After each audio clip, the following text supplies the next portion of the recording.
He had only seconds left when the machine flatlined. Alarms screamed through the ICU, nurses rushed in, and doctors fought a losing battle. The man on the bed, a decorated police officer, a husband, and a father, was slipping away. 15 doctors had already given up, each saying the same hopeless words, "There's nothing more we can do." But far away, behind the sterile hospital doors, his loyal dog began howling, a cry so desperate that it echoed down the hospital halls, as if the animal knew something no human did. What no one realized yet was that this dog was about to uncover the truth that could bring his best friend back from the edge of death. Officer Daniel Hayes was known throughout the city as a hero. Years of service, hundreds of lives saved, and a heart big enough to forgive even those who wronged him. But that morning, fate turned cruel. While responding to a call about a car accident on the highway, Daniel's cruiser was hit head-on by a speeding truck. The impact crumpled metal, shattered glass, and threw Daniel into darkness. He was airlifted to St. Francis Medical Center, where his wife, Emily, arrived trembling, clutching the leash of their golden retriever, Max. For days, Daniel lay unconscious, surrounded by machines and whispers of defeat. The doctors diagnosed massive internal injuries, but the real mystery was his rapidly deteriorating condition. "He should have stabilized by now," one of them muttered. "Something doesn't add up." Max wouldn't leave the hospital grounds.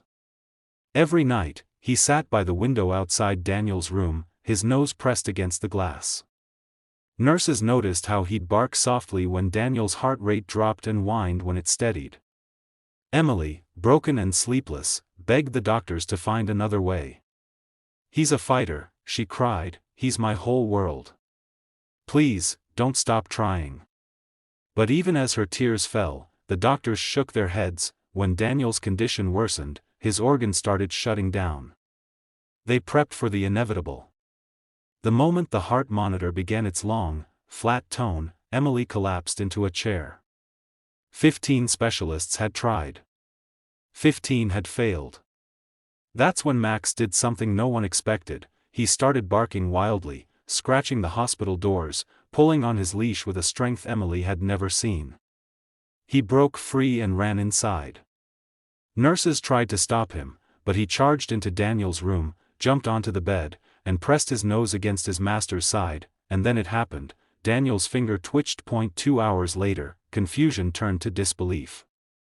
Doctors rechecked his vitals. His pulse returned, faint but steady. "It's impossible," one of them whispered. Emily hugged Max, tears streaming down her face. But while the hospital celebrated a miracle, Max wasn't done yet. He started sniffing Daniel's left leg, whining and pawing at the sheets as if pointing something out. A young intern, curious, pulled back the covers, and froze. There, beneath the bruises, was a tiny wound that had gone unnoticed.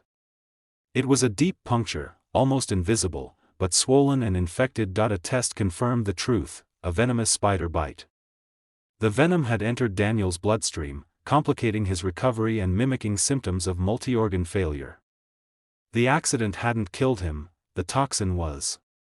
And in their rush to treat the trauma, every doctor had missed it. Once the antidote was administered, Daniel's body began to fight back. Hours turned into days, and slowly, the man who had faced death twice opened his eyes. Emily was there, holding his hand, her voice trembling.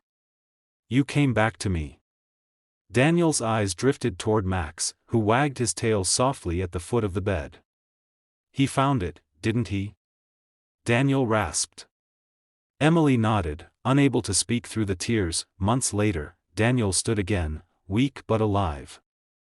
The city honored him, not just for his service, but for surviving what everyone had called impossible.